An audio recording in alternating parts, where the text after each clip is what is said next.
재개발 사업이 직권 해제됐던 성북 3구역이 심상치 않습니다. 조합이 서울시를 상대로 직권 해제 무효 소송을 진행 중인데 최근 법원이 조합 측의 손을 들어주었습니다. 자세한 얘기 취재기자 전화 연결해서 들어보겠습니다. 이승준 기자. 네, 보도국입니다.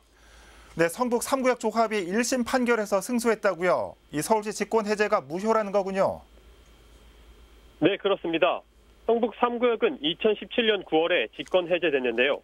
당시 서울시는 사업 시행 인가를 받은 뒤 4년 이내에 관리 처분 계획 인가를 신청하지 않았고 주민 의견 조사 결과 사업 찬성자가 절반 미만이라는 이유로 중단시켰습니다. 예.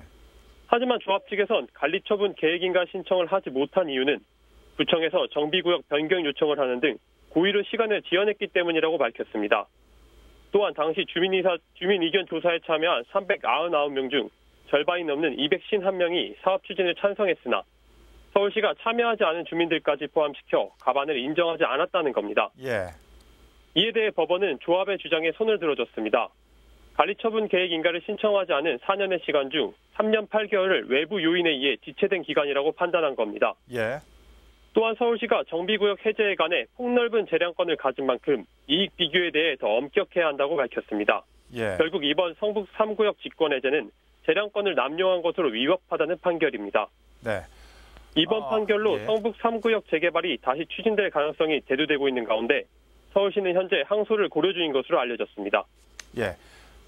그런데 이 기자, 이 서울시가 직권 해제 소송에서 패소한 게 이번이 처음이 아니죠. 이 서울시의 직권 해제 조치가 이 법률적 다툼 소지가 있다는 셈이라고 볼 수도 있는데 왜 이런 일이 일어나는 겁니까? 네, 그렇습니다. 이번 성북 3구역의 승소 판결은 지난 4월 최종 승소한 종로구 사직 2구역에 이어 두 번째 사례입니다. 예. 두 곳 모두 2016년 발표한 서울시의 2단계 뉴타운 출구 전략에 의해 해제된 구역인데요. 당시 서울시는 기존의 토지 소유자의 과반수가 요청하고 주민 투표 결과 반대표가 절반 이상 나와야 가능했던 해제 기준을 토지 소유자의 3분의 1 이상이 요청하고 주민 투표에서 찬성률이 과반이 넘지 못하면 서울시장이 직권 해제할 수 있도록 한시적인 조례를 개정했습니다. 예. 문제는 해당 조례를 인용한 직권 해제가 적절치 않다는 법원의 판결이 이어지고 있는 건데요. 하지만 서울시는 정비구역 해제 정책을 계속하겠다는 입장을 고수하고 있어 앞으로 논란은 계속될 것 같습니다. 예.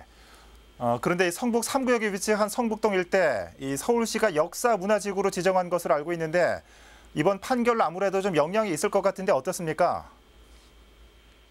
네, 그렇습니다. 서울시는 2013년 성북구 성북동 일대를 역사 문화지구로 지정했는데요. 예.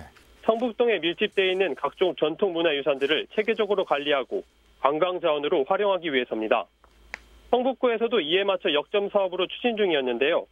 지난해엔 재개발 해제구역인 성북 3, 4구역을 포함한 지구 단위 계획 개정비에 나섰습니다. 예.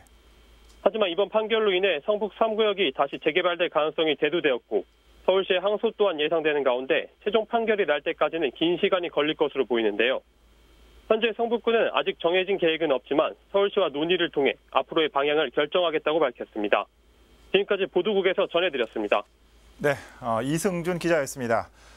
서울시 정비구역 직권 해제 무효 판결이 잇따르는 가운데 성북 3구역 상황 살펴봤습니다.